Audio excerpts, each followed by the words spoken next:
Mexico 1986.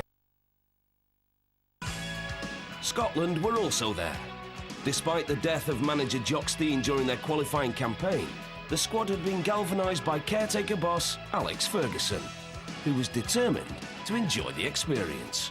I remember the phone call one day. "Brune, how would you like the holiday of a lifetime?" he says. I said, "Oh, where are we going?" He says, "Mexico." He said, "We'll have a great time. We've got 3 games to play, but that won't interfere with our enjoyment." Things weren't looking much better for Fergie's Scotland. They'd also lost their opening game to World Cup new boys, Denmark. This is dangerous. Oh, Elkjær still in, and Elkjær scores for Denmark.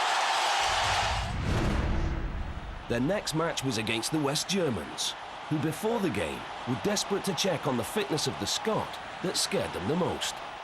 The Germans thought that Strachan was the key man. Well, Beckenbauer, the German manager, sent his assistant Bertie Volz to watch our training, and of course he couldn't get in. But the World Cup was sponsored by a drinks company. Bertie told us afterwards that he said, "I bribed one of the guys. I gave him a German shirt for his outfit so that I could disguise myself." He had the white apron on and went in with a hat and pretended he was setting up his stall, but all the time he was watching Scotland training. Beckenbauer was right to fear Scotland's midfield dynamo. After just 18 minutes, Strachan drew first blood against the Germans. Here's Strachan. It was a goal which sparked one of the tournament's best remembered celebrations. We'd watched previous games on the television. We noticed that a lot of the players who scored goals were jumping over the hoarding boards. When I scored, I realised that the board was too high for me to leap across anyway. But after Strachan's opening goal, things went rapidly downhill for Scotland. The game ended 2-1 to West Germany. There's a chance, an easy one. The Scots had just 1 game left to secure a place in the next round. But before then, they could enjoy a few relaxing days back at the hotel. It's boring, it's dead boring being in the World Cup. You go to your room with your Spanish telly, it's no fun at all. It was a long, long time being in that hotel.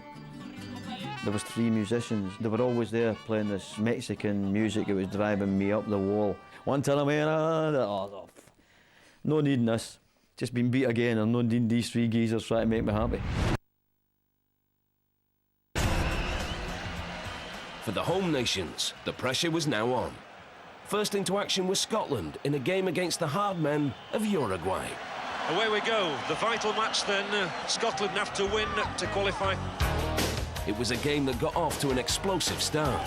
Here's Strachan and bundled over the first free kick of the game. And he's sent off. What an astonishing start to the game. Batista's sending off remains the fastest in World Cup history, coming after just 56 seconds. To this day, I wouldn't have a clue what that guy looked like, because I've never seen his face at all at any point of the game. The time I got up, he'd been sent off. The sending off was the first in a series of shocking challenges by the South Americans. Oh, dearie me.